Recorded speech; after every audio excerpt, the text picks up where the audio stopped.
Filem ini berjaya menjentik hati jantan aku. Cerita apa ni weh? Senin harga naik. Genre komedi and drama tahun 2026.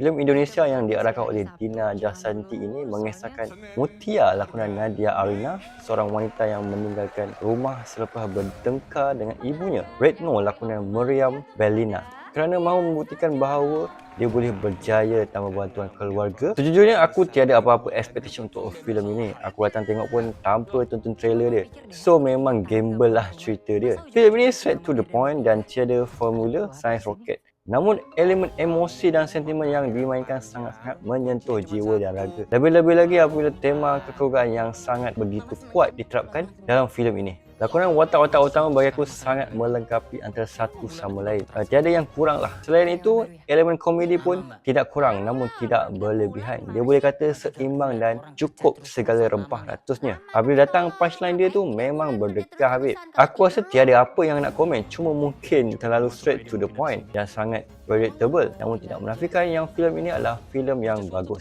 Overall aku sangat enjoy. Rating aku bagi 8.5/10. So apa komen anda? Aku Syah Rubio. Bye.